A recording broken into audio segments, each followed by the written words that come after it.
L'art, il y a vraiment deux choses, il y a la forme, le fond et le contexte.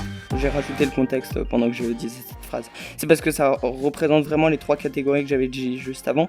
T'as la forme, le seul but de cet art, c'est d'être divertissant, d'être beau à voir, de se dire waouh, il y a du travail, il y a quelque chose. C'est très inspirant et tout ça. Il y a le fond qui est les messages que peuvent passer l'œuvre d'art, pour qui est-ce qu'elle est dédiée, qu'est-ce que ça veut expliquer, ce personnage, qu'est-ce qu'il devient, etc. Et tu as aussi le contexte qui veut dire qu'est-ce que l'artiste dit de lui-même.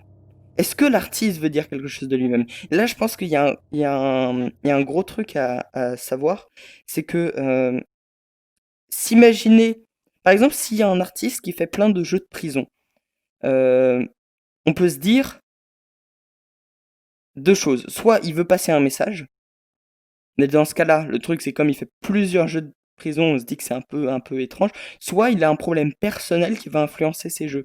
Et le problème que j'avais, c'est à partir de quel moment est-ce qu'on peut considérer, c'est à partir de quel moment est-ce qu'on doit se mettre à critiquer l'artiste et non plus l'œuvre. Euh, L'art est subjectif, donc c'est l'appréciation de chacun. Donc, un artiste, c'est pas aberrant en soi qu'il se fasse critiquer. Oui. Ce qui est plus embêtant, c'est que on le critique pas sur le fond, donc c'est-à-dire que sur le message qu'il veut faire passer, Mhm. ou sur la beauté, ton avis personnel par rapport à l'œuvre, et c'est qu'on attaque sur la personne. Par exemple, je vais prendre l'exemple, toi qui dois pas mal traîner sur Twitter, tu dois bien connaître ça.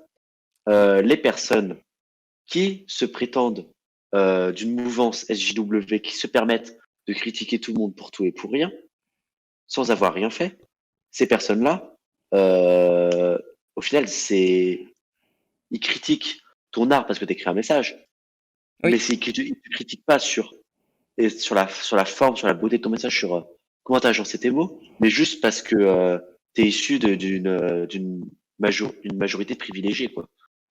Ouais. Donc, ces Et gens-là, de la même manière, il peut aussi critiquer sur le fond si jamais.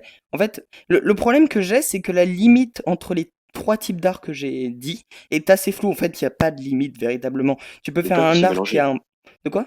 Ils peuvent se mélanger, surtout. C'est exactement ça. Tu peux avoir un art qui a un très bon fond, une très belle forme, mais qui n'a rien de personnel, comme un art qui est très personnel, qui a aucun fond et qui a une moyenne forme, dans le cas d'un tweet, par exemple. Puis Euh, déjà, t'as séparé ce qui est personnel de ce qui est le fond. Au final, le fond est personnel et le personnel est le fond, quoi. Enfin, Bah, je suis pas vraiment sûr parce qu'il y a ça des gens commence. par exemple, je peux raconter une histoire d'un personnage caché dans mon jeu vidéo qui va en fait corrompre tous les personnages d'un jeu vidéo. Voilà, imaginons que j'ai créé cette histoire et j'ai jamais vraiment explicitement dit que ce personnage existait. Bah en fait, le fond, c'est ça que j'entends par le fond, c'est le fait qu'il y a ce personnage qui se met à corrompre les autres jeux vidéo et que c'est une hypothèse et qu'on fasse des théories sur ce personnage. Je le dis jamais explicitement, ça fait pas partie de la forme, ça fait plus partie du fond, d'une sous-histoire que je veux raconter. Et quand ce fond est personnel, c'est-à-dire que je veux raconter une sous-histoire personnelle, dans ce cas-là, je le catégoriserais plus dans quelque chose de personnel. Après, c'est vrai que le fond et le. En fait, tout se mélange au final. Tout Dans n'est pas plusieurs notions. noir ou blanc, mais c'est plus dans des nuances de trois couleurs C'est ça. différentes qui peuvent aller Ça partout. passe de noir à blanc, mais entre les deux, t'as tous les intervalles, quoi. Exactement. On oublie.